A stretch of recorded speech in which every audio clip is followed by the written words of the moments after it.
आज एक केमिस्ट्री है और केमिस्ट्री में खासकर हम रेडियो सक्रियता देखेंगे। तो रेडियो सक्रियता पहले कहते किसको है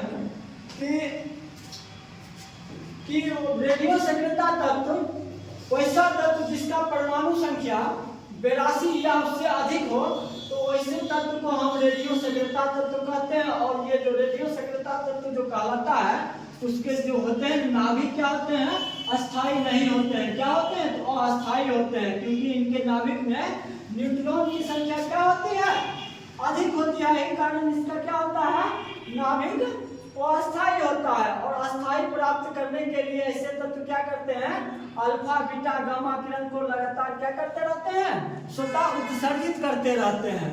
तो ऐसे तत्व को हम रेडियो सक्रियता तत्व कहते हैं तथा इस प्रक्रिया को रेडियो सक्रियता कहलाता है, मतलब कहते हैं। रेडियो सक्रियता खोज हेनरी बेकलर ने किया था। ठीक है, रेडियो सक्रियता तत्व को खोज किसने किए थे, तो हेनरी बेकलर ने किया था। तो इसीलिए फादर ऑफ रेडियो सक्रियता किसको कहा गया था, हेनरी बेकलर को कहा गया है। और कहा जाता है रेडियो सक्रियता का यूनिट की बात कहा जाए, मात्रक की बात कहा जाए, तो रेडियो सक्रियता का मात्रक बेकलर ही होता है। अगर सब और दूसरा मात्रक की बात कहा जाए तो रदरफोर्ड भी होता है। रेडियो सक्रियता की अगर मापन की बात करेंगे तो रेडियो सक्रियता का मापेंगे किसमें, तो जीएम काउंटर के आधार पर इनको मापा जाता है। ठीक है, क्या किसके आधार पर, जीएम काउंटर के आधार पर रेडियो सक्रियता तत्व को मापा जाता है। और कोई भी रेडियो सक्रियता तत्व होता है अंततः क्या होते हैं, अस्थाई प्राप्त करने के लिए अंततः लेड में परिवर्तित हो जाते हैं। लेड में यानी शीशा में परिवर्तित हो जाते हैं। अंततः सब चीज विसर्जन करने के बाद किसमें परिवर्तित हो जाते हैं, लेड यानी शीशा में परिवर्तित हो जाते हैं। हम क्या बताएं कि जितना भी रेडियो सक्रियता तत्व है वो अल्फा बीटा गामा किरण को उत्सर्जित करता है। सबसे पहले अल्फा किरण को उत्सर्जित करेगा, तो अल्फा किरण को खोज क्यों करता है, तो अल्फा किरण की खोज हेनरी बेकलर करते हैं। और अल्फा किरण पर हमेशा चार्ज रहता है, पॉजिटिव चार्ज रहता है। और कहा जाता है यदि नाभिक से एक अल्फा किरण को उत्सर्जित करता है, तो एक अल्फा किरण को निकाल दिया जाए तो उसमें जो है परमाणु संख्या में 2 की कमी चलाता है और उसके द्रव्यमान में 4 की कमी चलाता है। यदि किसी हम तत्व के नाभिक से अगर हम एक अल्फा कण निकाल देंगे, अल्फा कण निकालने के बाद उसके परमाणु में कितना कमी, 2 की कमी, और द्रव्यमान में 2 की कमी चलाता है। और कहा जाता है इसका वेग जो है प्रकाश के वेग से 1/10 भाग है। इसका वेग कितना है, प्रकाश के वेग के 1/10 भाग है। ठीक है, दूसरा किरण है बीटा किरण। बीटा किरण का खोज जो किए थे रदरफोर्ड ने किए हैं। ये किए हैं तो रदरफोर्ड ने किए हैं। और इस पर चार्ज क्या होता है, इस पर माइनस चार्ज होता है। और कभी कभी इसी का नाम कौन सी कहा दिया जाता है, फ्लो ऑफ इलेक्ट्रॉन, यानी इलेक्ट्रॉन की प्रवाह। तो कभी कभी इसका नाम भी बोला जाता है क्या, इलेक्ट्रॉन की प्रवाह। इसलिए बीटा किरण का उपनाम क्या है, फ्लो ऑफ इलेक्ट्रॉन या इलेक्ट्रॉन की प्रवाह है। अगर कहा जाता है एक यदि बीटा कण हम निकाल लेते हैं तो उसके परमाणु संख्या में 1 की वृद्धि हो जाती है और द्रव्यमान संख्या में 9 चेंज होता है। द्रव्यमान संख्या में कोई वृद्धि नहीं होता है। तीसरा किरण होता है गामा किरण। गामा किरण उदासीन होता है और उदासीन होता है। गामा किरण क्या होता है, उदासीन होता है। और इस गामा किरण का खोज क्या करते हैं, बिलार्ड ने करते हैं। क्या करते हैं, तो बिलार्ड करते हैं। और कहा जाता है ये गामा किरण है ना, ये अनुप्रस्थ तरंग के भांति कार्य करता है। और इसका तरंगदैर्घ्य जो होता है बहुत कम होता है, जिसके कारण इसका भेदन क्षमता क्या होता है, अधिक होता है। क्या बोले हैं, गामा किरण तरंगदैर्घ्य होता है, कम होता है। कम होने के कारण इसका भेदन क्षमता क्या होता है, अधिक होता है। ठीक है, तो इसी के आधार पर देखेंगे नाभिकीय अभिक्रिया 2 प्रकार के होते हैं। तो होता है नाभिकीय संलयन। संलयन का अर्थ होता है जुटना। संलयन का अर्थ क्या होता है, जुटना। यानी 2 छोटे छोटे नाभिक मिलकर एक बड़ा नाभिक का जब निर्माण करते हैं, यानी 2 छोटे छोटे तत्व मिलकर एक बड़ा तत्व का निर्माण करते हैं, तो उसी को कहते हैं हम संलयन। और अगर बात किया जाए नाभिकीय संलयन की, तो जब दो छोटे छोटे नाभिक मिलकर एक बड़ा नाभिक का निर्माण करते हैं तो वो कहलाता है नाभिकीय संलयन। और नाभिकीय संलयन भी दो प्रकार के होते हैं, एक होते हैं नियंत्रित, एक होते हैं अनियंत्रित। ठीक है, अनियंत्रित नाभिकीय संलयन के आधार पर हाइड्रोजन बम को बनाया जाता है। और नियंत्रित नाभिकीय संलयन पर आधार पर कौन सी बनाया जाता है, तो हाइड्रोजन बम को बनाया जाता है। यह हाइड्रोजन बम को बनाने वाले व्यक्ति एडवर्ड टेलर थे। एक होता है नाभिकीय विखंडन। विखंडन का अर्थ होता है टूटना। विखंडन का अर्थ क्या होता है, टूटना। अगर कहा जाए तो ऐसे विखंडन का लॉजिकली अगर समझेंगे तो कहा जाता है विखंडन का अर्थ टूटना होता है, यानी भारी तत्व दो हल्का हल्का तत्व में टूट जाता है, तो उसी चीज को हम विखंडन कहते हैं।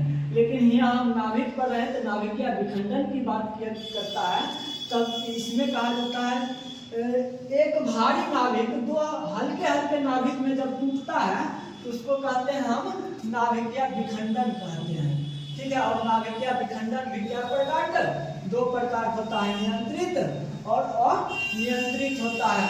नियंत्रित पर जो काम करता है नाभिकीय विखंडन जो होता है नियंत्रित अभिक्रिया, उस पर परमाणु भट्ठी या परमाणु रिएक्टर काम करता है। ठीक है, और एक पर अनियंत्रित विखंडन अभिक्रिया होता है जिस पर परमाणु बम को बनाया जाता है। परमाणु बम किस आधार पर, तो अनियंत्रित विखंडन अभिक्रिया के आधार पर इसको बनाया जाता है। अब इसका टर्म देख लेते हैं कि इस आधार पर बहुत सारे चीज बना है, जैसे परमाणु रिएक्टर बना है। तो परमाणु रिएक्टर जो बनाया गया था शिकागो विश्वविद्यालय अमेरिका में सबसे पहला बनाया गया था। और ये बनाने वाले थे तो एनरिको फर्मी थे। ठीक है, वो कहा जाता है यूएसए थे, शिकागो विश्वविद्यालय में सबसे पहले परमाणु रिएक्टर बनाया गया थे, एनरिको फर्मी बनाए थे। और परमाणु रिएक्टर जो है ना किसके आधार पर बनाया गया है, तो नियंत्रित नाभिकीय विखंडन अभिक्रिया के आधार पर बनाया गया है। कौन, नियंत्रित नाभिकीय विखंडन के आधार पर बनाया गया था। और कहा जाए भारत में अगर परमाणु रिएक्टर की बात कहा जाए तो भारत में महाराष्ट्र में बनाया गया था, तारापुर में। और सबसे बड़ा यही है अभी तारापुर वाला, महाराष्ट्र वाला परमाणु भट्ठी है, परमाणु रिएक्टर है। भारत की प्रमुख परमाणु रिएक्टर की बात कहा जाए तो कर्नाटक में कैगा मिलता है। कैगा कहाँ है, कर्नाटक में है। नरोरा कहाँ है, यूपी में। उत्तर प्रदेश है। नरोरा उत्तर प्रदेश है। काकरापाड़ा कहाँ है, गुजरात में है। कलपक्कम कहाँ है, तमिलनाडु में है। कुंडलकलम कहाँ है, तमिलनाडु में पड़ता है। राजभट भाटा है, वो कहाँ पड़ता है, राजस्थान में पड़ता है।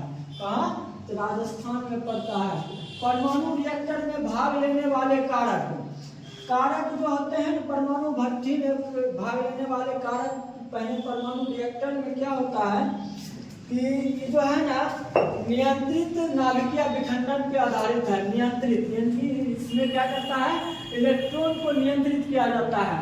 सबसे पहले इसमें भाग लेने वाले कारक है मंदक। मंदक मतलब होता है स्लो करना, यानी न्यूट्रॉन की गति को धीमी कर देना। इसमें प्रयोग कौन सी करते हैं, डीटीओ प्रयोग करते हैं, जिसको हम क्या कहते हैं, डीटीओ को भारी जल कहते हैं। और दूसरा है ग्रेफाइट का प्रयोग करते हैं। जब डीटीओ का प्रयोग करते हैं तो स्विमिंग पूल कहा जाता है।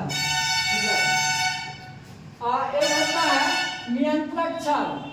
ठीक है, नियंत्रक क्षण होता है, इसमें क्या कहा जाता है कि न्यूट्रॉन को इस क्षण के द्वारा आवेशित किया जाता है। ठीक है, यानी न्यूट्रॉन जो निकलता है इधर उधर उसको आवेशित किया जाता है किसके द्वारा, नियंत्रक क्षण के द्वारा। एक होता है बेरोन और दूसरा होता है केडियम। इन दोनों का क्षण द्वारा न्यूट्रॉन को किया जाता है, आवेशित किया जाता है। दूसरा एप्लीकेशन पढ़ेंगे इस पर, परमाणु बम। परमाणु बम को बनाने में यूरेनियम का प्रयोग किया जाता है। तो पहला जो परमाणु बम को खोज करता है ओपेनहाइमर थे। ओपेनहाइमर थे और विश्व का पहला परमाणु बम जो बना था जिस प्रोजेक्ट के द्वारा, उस प्रोजेक्ट को मैनहट्टन प्रोजेक्ट कहते हैं, जो 1942 में शुरू हुआ था। कौन कहते हैं, मैनहट्टन प्रोजेक्ट कब शुरू हुआ है, 1942 में हुआ है। और परमाणु बम जो है अनियंत्रित नाभिकीय विखंडन पे आधारित है। परमाणु बम जो बनाया जाता है वो अनियंत्रित नाभिकीय विखंडन के आधार पर बनाया जाता है।